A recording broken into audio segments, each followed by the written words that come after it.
Junk mail and overdue bills to keep me company. Seems nobody wants to hire a real private dick anymore, a professional like me. A guy who does the detective work nobody else wants to do. A guy who wears hats and walks around in a black and white world. I began contemplating a more profitable line of work, like politics. We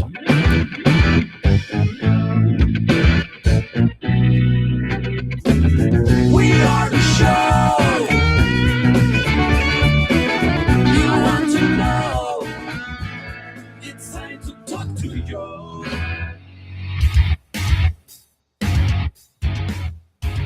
All right, folks, good morning. Good morning and welcome to the Wednesday edition of the Joe Mangiacotti Show here on AM 830 WCRN. I'm Joe Mangiacotti, and for the next hour, you can join me here on AM 830 WCRN Radio Central by dialing 508-871-7000. That's 508-871-7000. And that will get you into the studio for two-way talk and conversation today behind the board. Behind the glass, flying the board. I think he's back from vacation. Welcome back, Ted. I hope you had a fantastic time. Don't forget, folks, we do stream 24/7 to the TuneIn app. So that means you can take us anywhere. That's a fantastic feature. I love that feature. You can put on your device, whether it's your tablet, your phone, what have you, or even your laptop. I think that's great. And, of course, you can tell Alexa to play WCR, and she'll do that. No questions asked. She just does it, and that's fantastic. Don't forget that this show is turned into a podcast when I get off the air. So subscribe wherever you get your podcasts, like iHeartRadio or Spotify, Podbean. Go to any of those places and just subscribe to the Joe Mangi Show, and you'll be notified when a new edition drops. And I do air a live show here on AM 830 WCRN on Wednesdays and Thursdays, 11 to noon. Don't forget, we're streaming. I always stream from the Cameo studio, so the Cameo cam is on. If you want to peek into the studio, you can do that on my the station's Facebook page, as well as my social media at Joe Mangi Show. So that would be Facebook and X and YouTube and Rumble and the LinkedIn profile. And yes, we are now streaming on Instagram, which is kind of cool. So I think that takes care of housekeeping, folks. 508-871-7000. We've got a lot of things to talk about. Always what to pick out is always the issue for 1 hour at a time. One of the biggest stories internationally anyway would be with the direct U.S. economic angle here in Iran. President Trump says that the United States of America, has total control over the Strait of Hormuz, while Iran is rejecting that claim. But they also don't even admit to the fact that they're even talking to us, right? At the same time, there are these reports that the U.S. and Iran may be moving towards some kind of an arrangement deal, even if attacks involving commercial shipping continue to happen. So are we closer to peace with Iran, or are we watching two sides talk while the situation around the strait continues to escalate? Gas prices, oil, shipping, inflation, military involvement, Trump's foreign policy. This is all one big story there. Also, if you didn't catch it, right, there was this change. Trump changes the federal approach to the childhood vaccines. The administration issued a new executive order. Now, Trump does these EOs, and he assumed everybody just follows it. No questions. It just ripples through.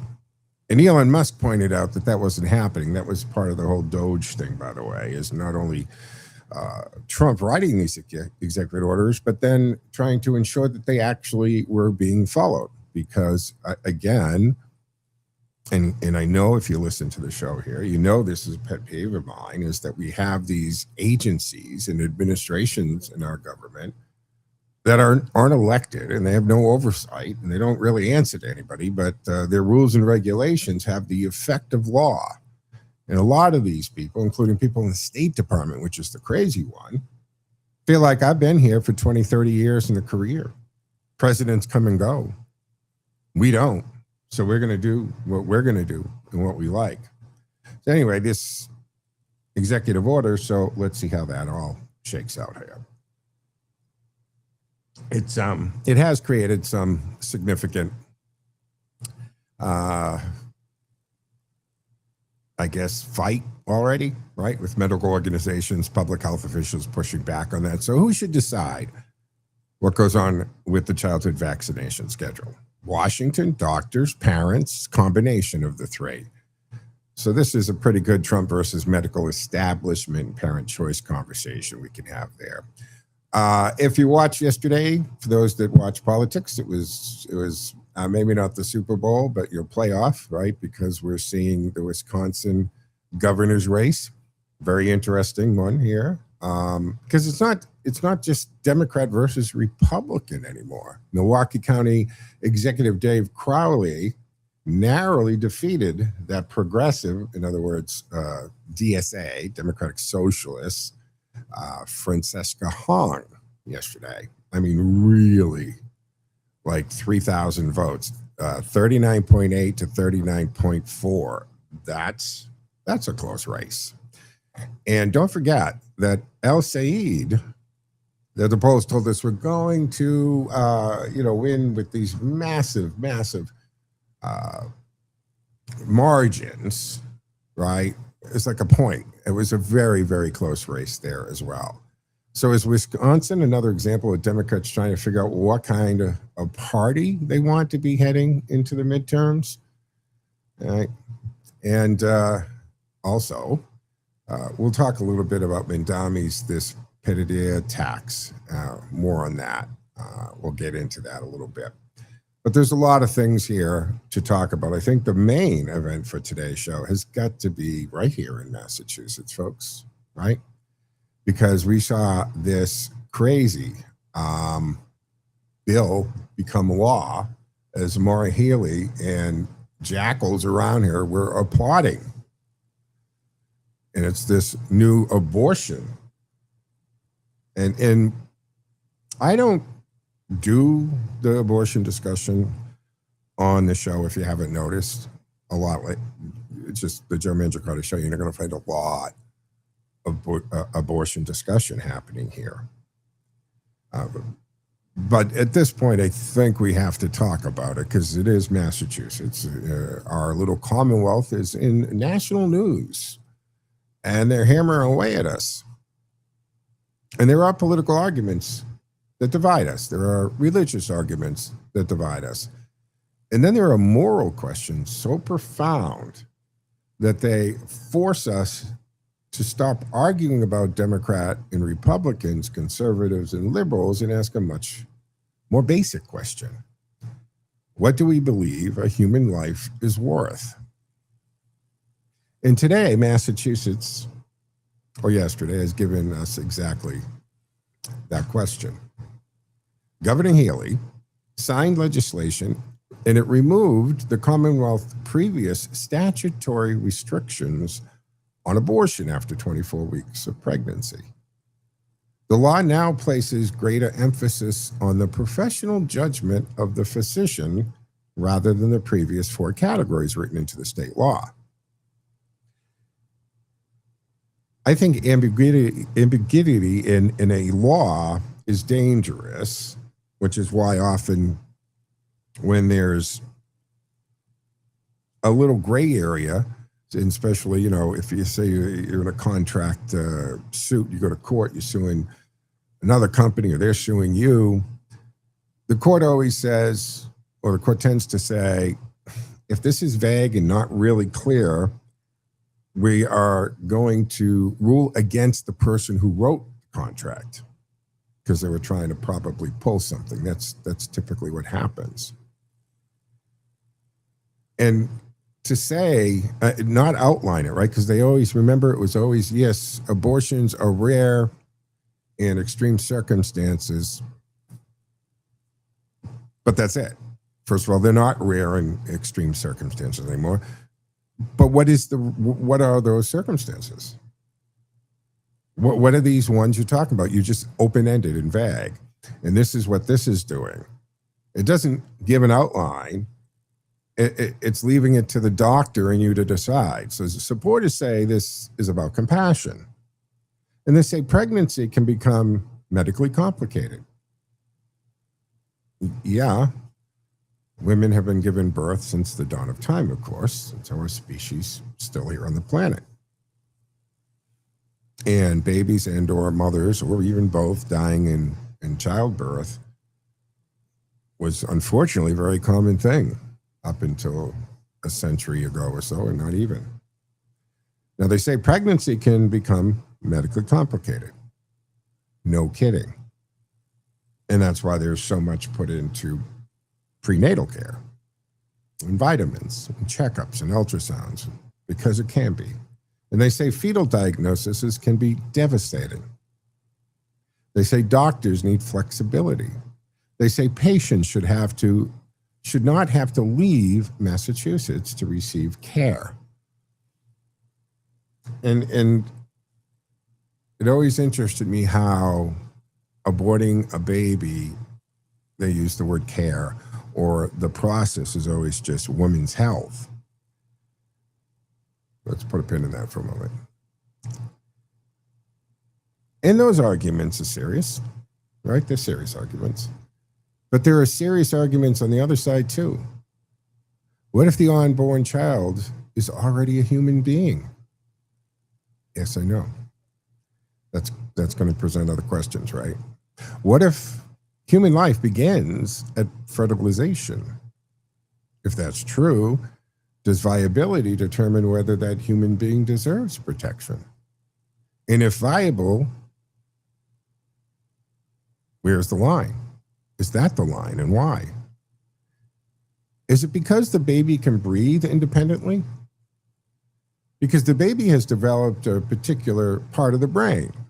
Is it because the baby can feel pain? Because the baby could survive outside the womb with modern medical technology. So which becauses are we talking about? And if medical technology changes that line, does our definition of human worth change with it? They're not easy questions. And I don't think either side does itself a favor by pretending that these are, that they're easy questions and that they're absolute. Those who oppose abortion need to acknowledge the real life medical tragedies that pregnant women and families can face. The reality. And those who support abortion rights need to acknowledge the moral question that has troubled humanity for centuries. At what point does the developing human life inside the mother become someone whom society has a responsibility to protect? The Supreme Court's decision in Dobbs changed the legal landscape. The court said the Constitution does not establish a federal constitutional right to abortion and returned the issue to the political branches and back to the states. Massachusetts has now made its choice. But a law can answer the question of what is legal without answering the question of what is moral. And that is where today's conversation is going to begin. Because here's the question I want us to wrestle with today. Are there moral limits to what a civilized society should permit, even when law says something is legal? And we draw lines all the time. We say there are things government cannot do to a person. We say there are things one human being cannot do to another.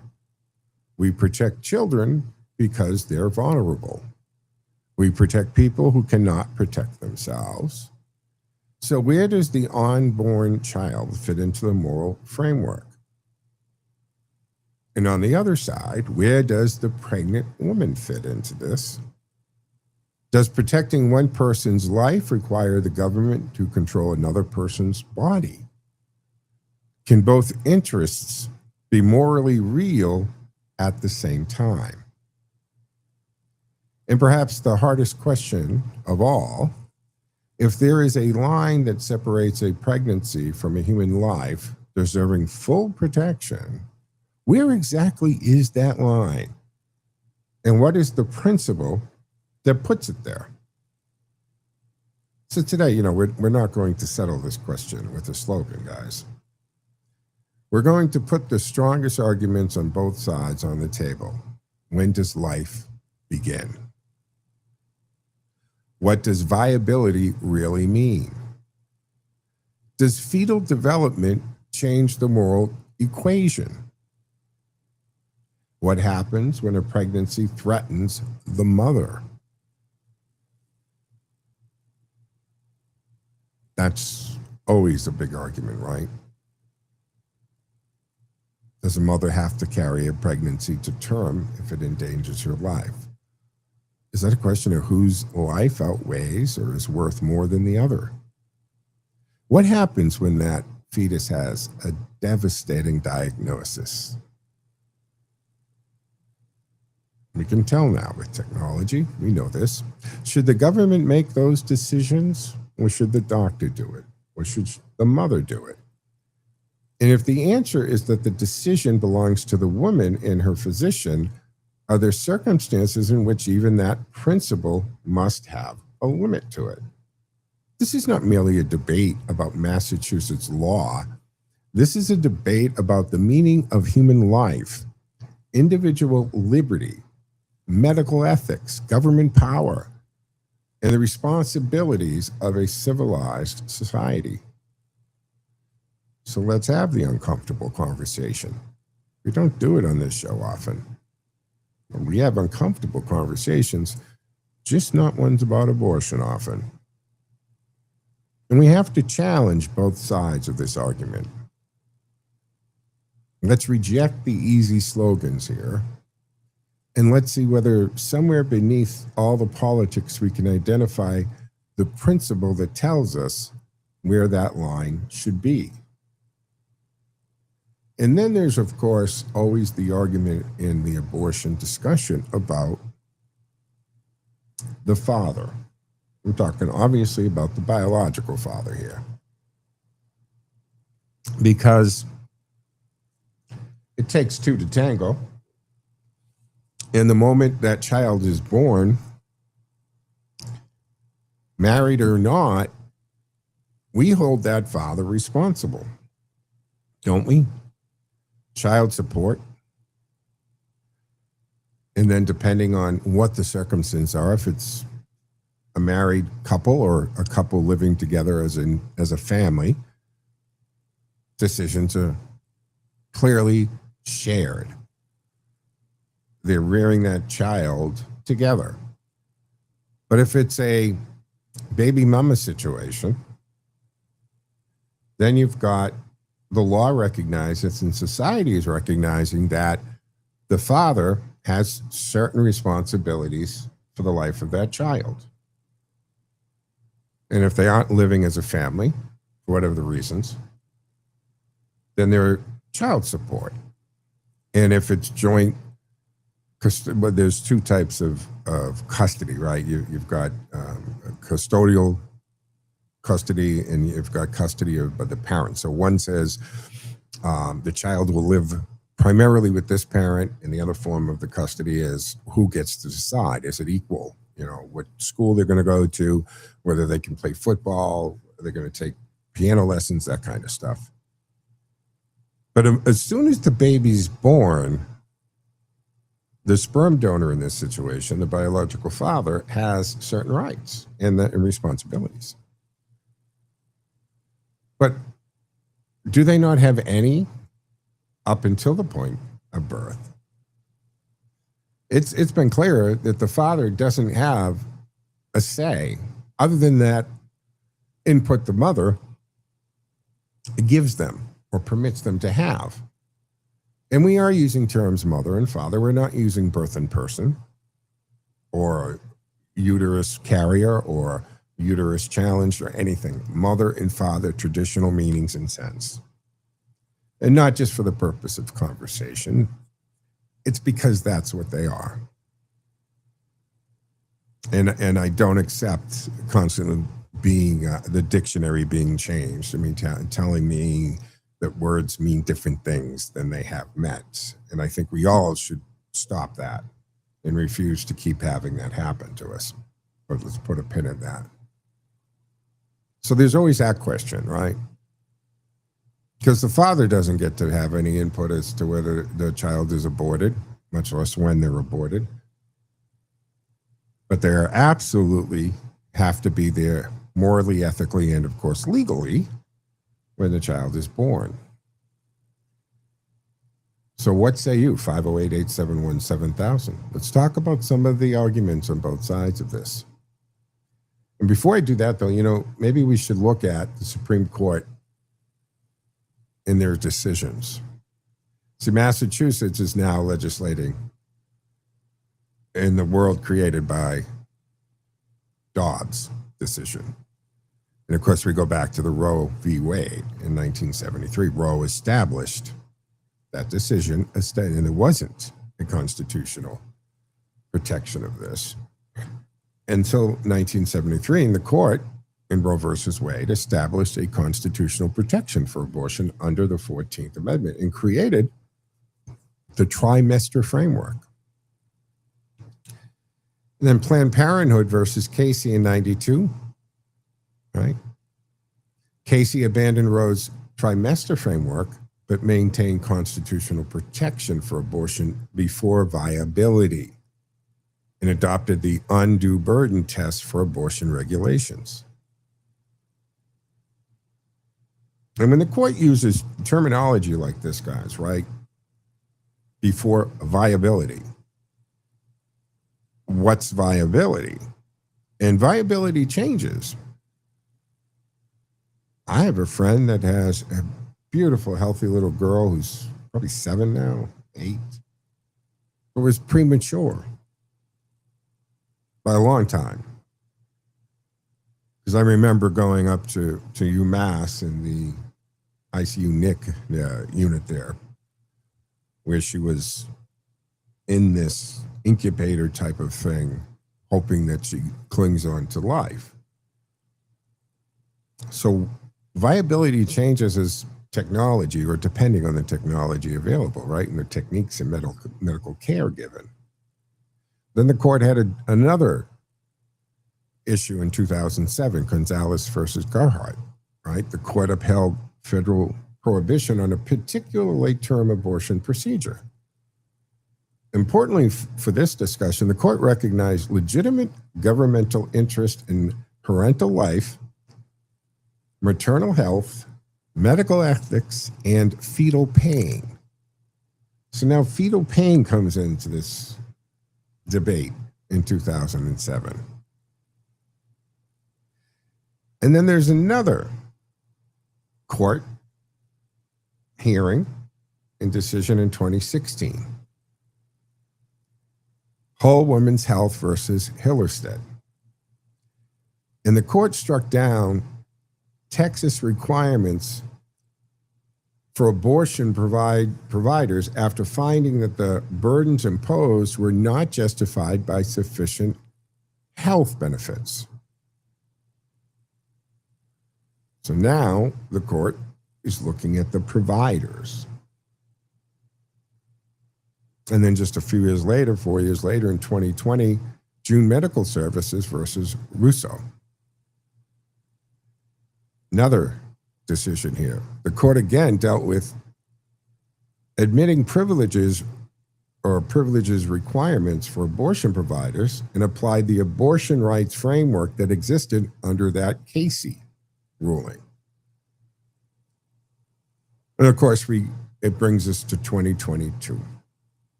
Dobbs versus Jackson Women's Health Organization. And this was the game changer. And Ruth Bader Ginsburg, who was telling us all along this was going to happen, because she never thought the court had the power, the right, the role in Roe versus Wade. So the Supreme Court held, and I'm talking about the Dobbs decision here, the court held that the Constitution does not confer a constitutional right to abortion and expressly overruled Roe and Casey. So the court returned authority to regulate abortion to elected representatives. And that's the crucial point, guys. Dobbs did not, despite the craziness in the streets and the signs and everything we saw, and let me be very clear, and I'll speak slow for the kids in the back row, Dobbs did not make abortion illegal. It changed who gets to decide the rules. And just one more time, Dobbs did not make abortion illegal. States now have substantially greater authority to establish their own abortion laws. Massachusetts has chosen to move in the opposite direction from states imposing restrictions. And the new law removes the former statutory restrictions after 24 weeks and places greater reliance on physician's judgment. Doesn't get down into the weeds. It doesn't drill down on this. It doesn't use medically used verbiage. It just says physician's judgment. Okay. I'd make where is the line the question for today. Right? Where is that line? And what is the principle that gets you to that conclusion? Right? What is that thought process? What is what are the elements that get you to where the line is in your mind? Because we have these extremes, don't we? Sounds like under Massachusetts law, the day before your due date, you can have a discussion with your doctor, and if you can find a doctor willing to do this, abort that child. I mean, we had that. I'm drawing a blank, but I know somebody can text. Our text line is running 617-297-8388. The governor, the one that was a doctor, who was, I think, Virginia, wasn't he talking about you can actually give birth to the child and make it warm and comfortable, and then have a discussion with the mother about whether you're going to keep it. But folks, we have to take our break here, mid-show break on the Wednesday edition of the Joe Mangiacotti Show on AM 830 WCRN. Lines open and available at 508-871-7000. That's 508-871-7000. Our text line is running at 617-297-8388. 617-297-8388. We'll be back on the other side. Stick with us.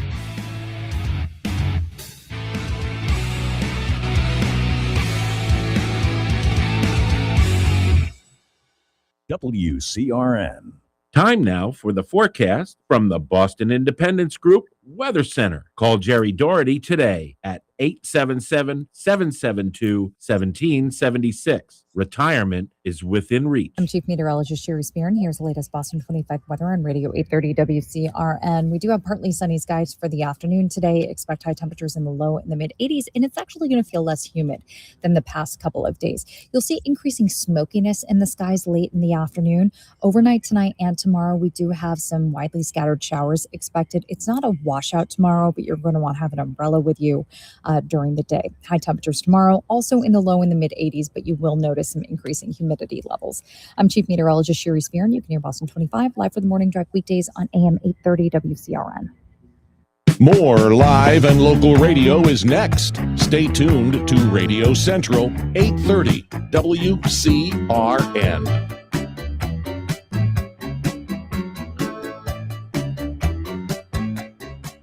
Join us at the corner of fresh and familiar. North Star Music. New England hits that made radio great. Evenings at 8 on Radio Central WCRN. Polar Park is the place to play. It's still the best ballpark in AAA. Unibank fireworks every Friday. Sunset catches every Saturday. And kids run the bases every Sunday. Visit WooSox.com or call 508-500-8888 and get your tickets today. Polar Park is the place to play. It's still the best ballpark in AAA. WCRN, where the left and the right meet in the middle. Whether you lean left, lean right, or just want to stay informed, WCRN has you covered with diverse voices, lively debates, and thought-provoking discussions. You'll hear it all right here. Radio Central.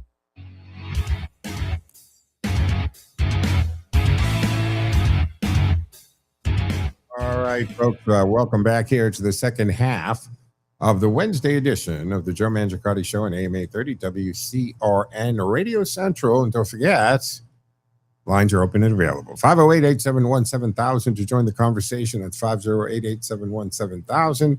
And our text line is also running at 617-297-8388. 617-297-8388. You can text that like you would anybody else, and it appears on the screen here in the studio in real time. And don't forget, other than Alexa or TuneIn app, or of course tuning into AM 830, you can also watch and listen on the station's Facebook page and my social media, Joe Mangi Show. 508-871-7000. I did something I don't often do on this show, and that is table the discussion of abortion. Not a topic I typically ever cover. But this new Massachusetts law, and I don't know if you saw the signing where Maura Haley is surrounded by all these females and they all have the pink on. And they applauded to this bill. Did you applaud with her, or were you disgusted by that scene? What say you? 508-871-7000. Let's go to Ken. Hey, Ken. Morning. Been a little while. How are you, sir? Good morning, Joe. Yes, it is a issue with multifaceted way of viewing what's happening. You know, you start broadly of, are we better off with Dobbs than Roe for the nation? Absolutely. But it also opened the door for going in opposite directions by state, as the action of Massachusetts indicates, effectively providing fewer protections. And here's three words I never hear on the right: fetal life protections. Do you think if they used those three words over and over and over again, in the manner that our opposition uses their words, that we'd be more effective? Fetal? Fetal life protections. Okay. I know we hit the pro-life and the religious aspects of it. We now live in a culture where there are areas where there's hostility, very clear hostility to anything that's religious in a traditional sense. And Massachusetts can be included in that. And so within the context of where we are, you ask yourself, well, can something occur to push in the opposite direction of what was just signed? And it's very unlikely, simply because the Republicans have such a small representation in the state, not only in the number that are registered, but in the number that are elected. And there's not a good reason to believe that in the House and the State House, State Senate, that's going to change in a way that it is in any way competitive for Republicans. Therefore, we really are nationally diverging. In other words, we're more segregated than ever, you could say, where, okay, you really hate what the Mass legislature and the governor just did, go find another state. Well, yes, that was part of the argument on it, but instead of having to find another state, I mean, wouldn't you think, Ken, that all the states would come roughly, or should come roughly within relatively the same benchmarks here? And that speaks, I think, to the representation, right? We got like 40% here in Massachusetts who are Republican or conservative, and look at the numbers that Trump did. But we don't have one representative from Massachusetts, and we have only one Republican in all of New England. We even have an independent, right? And then Bernie Sanders isn't even a Democrat. I know it seems like he's the face of the Democratic Party, but he's not even a registered Democrat. So this keeps opening other conversations. Well, why is that? Well, there's gerrymandering, of course, right? If Yeah, but that's not the answer, Joe. To New England, I can't imagine a way of gerrymandering to get even 3 seats for that are Republican out of nearly 30.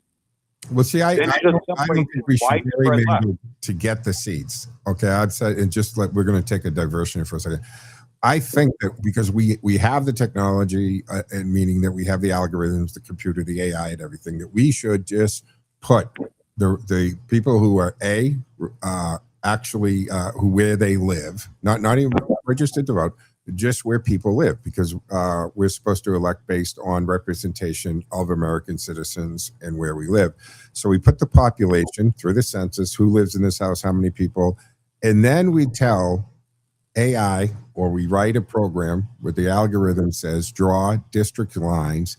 And, there are 160 state legislators in Massachusetts, 40 in the House, and 40 senators. And I forget what that represents. Let's say it's 160,000 people per state rep.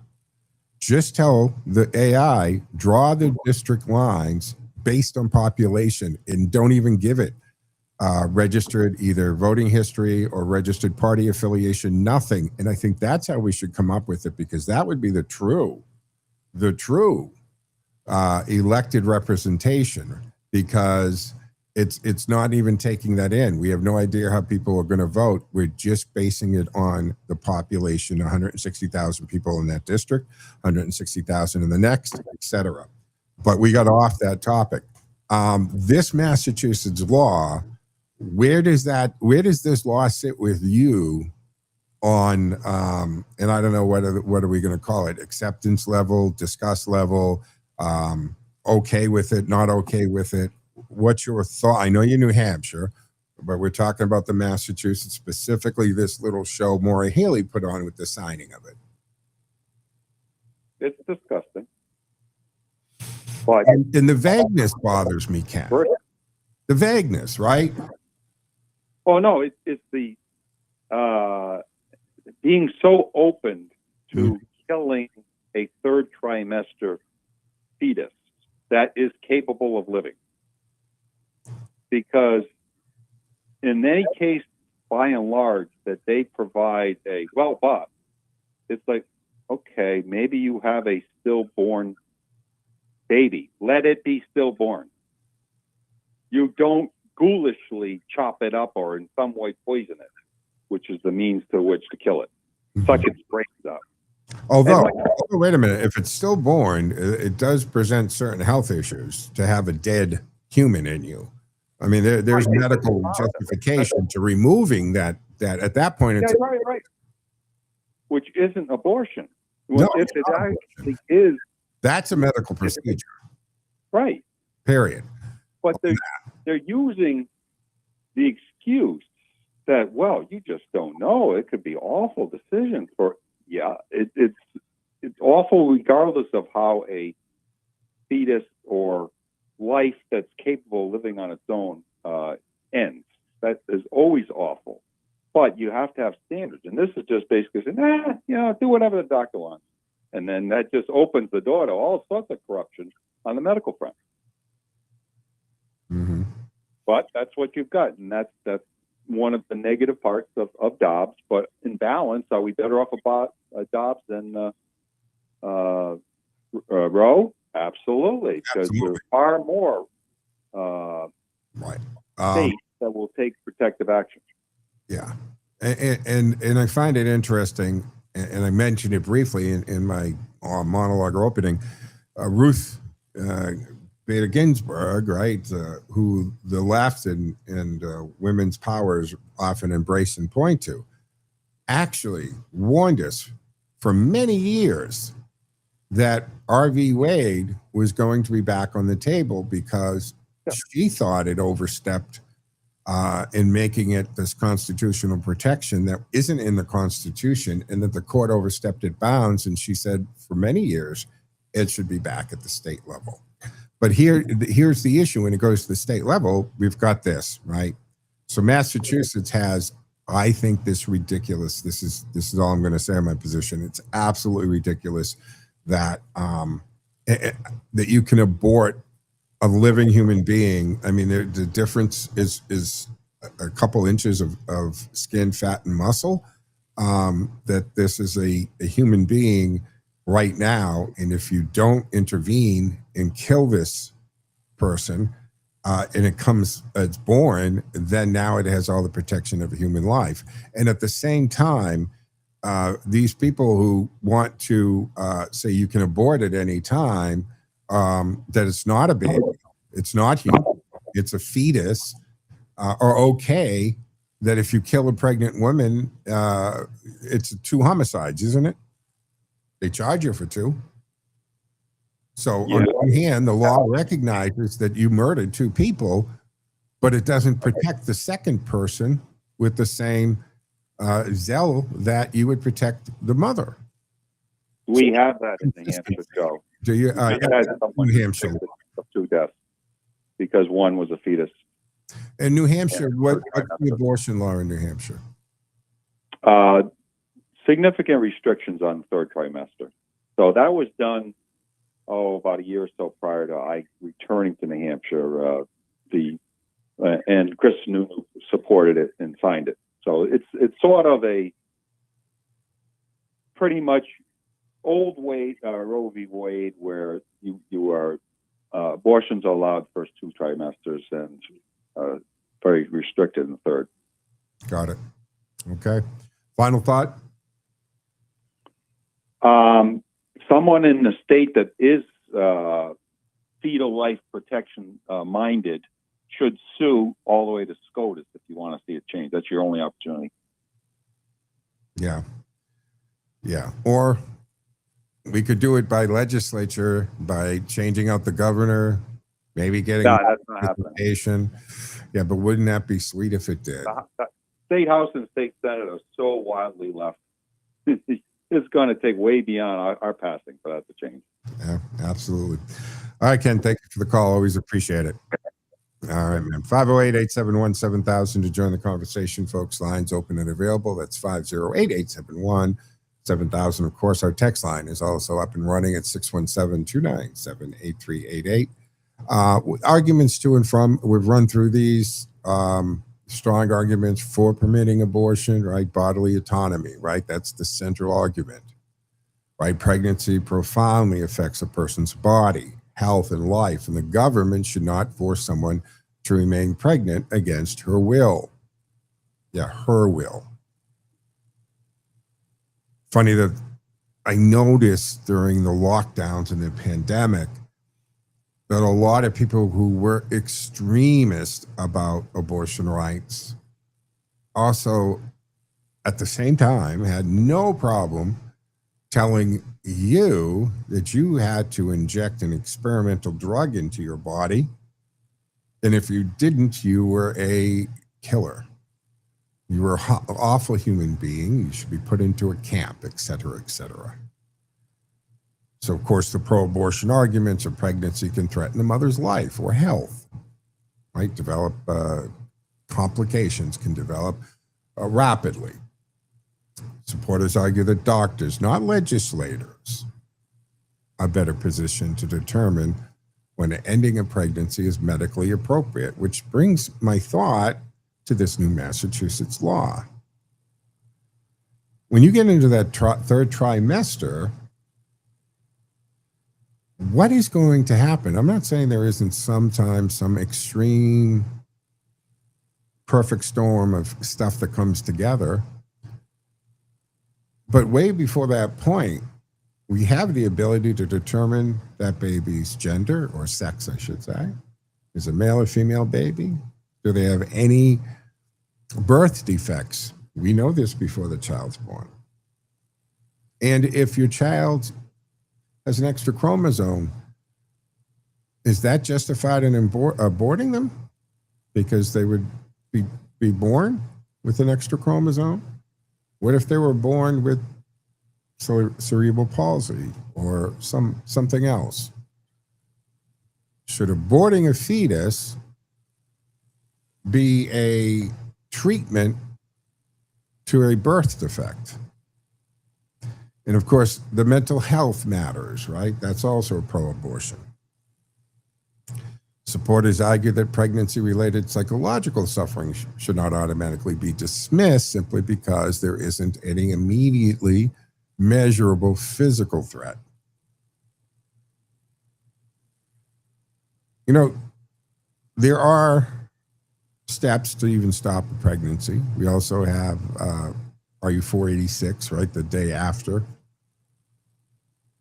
Because I'm much more comfortable with ending a pregnancy or stopping a pregnancy when we're talking about a few cells have just initially started to form. I think that's a big difference to a viable human being in the third trimester. And then they also argue severe fetal abnormalities, as I was saying. So some pregnancies involve diagnosis that mean the fetus will either die shortly, before or after the birth. So the supporters argue parents should be allowed to decide whether to continue with the pregnancy. I know a couple that had that, and they faced that. And it was probably one of the saddest things I ever saw is they went to term, had the baby, and it died, I think 7 days, or 6 or 7 days after its birth. And going to a funeral where the casket is just this tiny, it's a horrible thing. But a diagnosis isn't always predictable, right? Medicine doesn't operate with perfect certainty. Supporters argue that, rigid statutory categories can force doctors to wait until patients' conditions become sufficiently severe before they act upon it. And pregnancies, right, does not always follow a predictable timetable. So these arguments for abortion, right? A person may discover a serious fetal maternal problem late in the pregnancy. And I think that's just much more rare today, isn't it? Because look at what we can do today. But supporters argue that the law shouldn't punish someone for a medical reality she couldn't control. And then the one with the pro-abortion is that, the doctors need discretion. Boy, doesn't that depend on that doctor's moral compass? It depends on that doctor's views, maybe their religion, right? Their science half of them versus any religious side that they might have been brought up with. What if they're like that governor? What is his name? I don't have time to Google it here on air. Somebody will text it or let me know. Who literally say we do the birth, we deliver the baby, we keep the baby warm and comfortable, and the doctor has a discussion with the mother, and if she wants to abort it, they'll kill the baby that's a live human being in the cradle next to them. That is just beyond my comprehension for that one. So when they say doctors need discretion, that leaves way too much up to who the doctor is and what their beliefs are, opposed to the society's moral compass on this. Patients shouldn't have to leave Massachusetts for care, right? Supporters say, hey, existing restrictions cause some patients to travel out of state for later pregnancy care. So this law, they get to stay in Massachusetts. That's a whole nother segment or show to talk about that, about states that have all these different levels. And I think it should go to the state, but we do have states that have very strict abortion laws. And then we have now Massachusetts as an example. And of course, pro-abortion is going to argue, hey, the government shouldn't impose one moral or religious belief over the others. People disagree profoundly about when personhood begins, right? Supporters argue that the state shouldn't force everyone to live according to one religious or philosophical conception of a fetal personhood. Can't that be answered with science?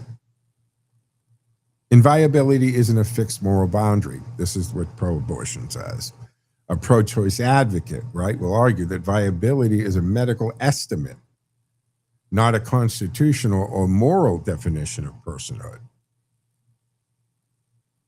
But can't we medically agree when that fetus is a person? It seems strange to me that that would be such a big mystery. And of course, they also argue for pro-abortion, right? The woman's circumstances matter. And this is usually when I start to get in trouble because I have all sisters. And not being a person who could ever be pregnant or carry a child to term. We talk about this, right? The circumstances. Supporters point to rape, abuse, poverty, coercion, family, circumstances, right? Other realities that may make continuing a pregnancy profoundly consequential. But shouldn't the question there be, if you were raped, if a woman's raped, and this is one of the most horrific things I can imagine a woman could go through. But there's immediate, or should be immediate, medical attention there. First of all, the rape kit that gets performed to determine exactly what has happened and whether things are detected, without getting in too graphic on this. But often at that time, the ER or the doctor's office or whatever should be offering options to prevent it from taking, meaning a pregnancy from developing there, or to end one at that level. No, right? And then what about abuse? That's another discussion. And not all women are strong enough to get out of that situation. And we have, as a society, and I have dealt with this through my agency many times, and I've taken women physically out of situations and brought them to safe homes. Even the Secretary of State's office here in Massachusetts, there's a program that if you're the victim of abuse, male or female, it doesn't matter, your mailing address becomes one in which the state provides, so no one can actually know where your physical dwelling is, where you are physically living. So all mail, again, is provided, or an address, mailing address provided by the state for that circumstances. But that's a much bigger discussion about the abuse part of it. And again, the poverty circumstances, that tends to be a big factor when couples decide whether to have a child, right? And birth rates have drastically dropped. First of all, we don't have young people aren't getting married, right? Our marriage rates are plummeted. Young men don't understand why get married. If all they're interested is sexual gratification, that's not difficult to have. They don't tend to not be interested in marrying. Again, get in trouble here, but we know the reasons why marriage is down. Therefore, birth rates are also down. But poverty, you probably shouldn't have a child if you don't think that. But many people have had babies, unexpected, early in life, starting out, they don't have anything, right? All of our parents, don't all of our parents, or maybe it's you have that story.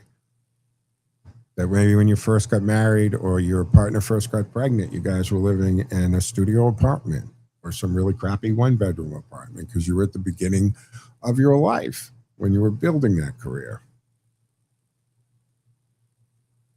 And then coercion. That to me, that falls under the abuse.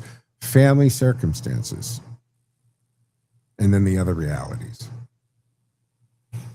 But see, I think all of those things that they talk about when they bring this up is got to be connected to. Those are things that you know early on. I don't understand how you get to the third trimester when any of those things that the pro-abortionists are talking about becomes an issue.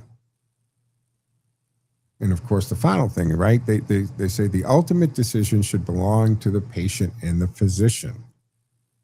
Should it, though? Should there not be any statute guidelines? Should we not, as a society, have some universal understanding as to what's acceptable here? So this is essentially what the Massachusetts legislature philosophical position is, right? Decisions about abortion care should remain between the patient and the medical provider rather than being dictated by a statutory checklist. But we have statutory checklists in so many other areas in our lives. Now, I had another dozen points and issues against the abortion. I don't have the time to go through them like I did with the ones for the pro. But it's the ones we know, right? Human life begins at fertilization. The unborn child is a distinct human organism. The question of personhood, viability isn't a measure of humanity. Viability changes with technology, in geography for that matter. Developmental milestones don't necessarily create human worth. Late abortion raises a different moral question. Fetuses can survive outside the womb at increasingly earlier stages. These are all arguments on the other side of it. But we are out of time for our Wednesday edition of the Joe Mangiacotti Show here on AM 830 WCRN. Don't forget, the show is turned into a podcast and will be available shortly on Spotify, iHeartRadio, Podbean, etc. So subscribe wherever you get them. And, of course, follow me on my social media platforms at Joe Mangi Show. That's M-A-N-G-I, Joe Mangi Show, on all my social media platforms. Back tomorrow morning at 11 a.m. for the Thursday edition of the Joe Mangiacotti Show. But that will wrap up today's show, folks. So have a fantastic rest of your day.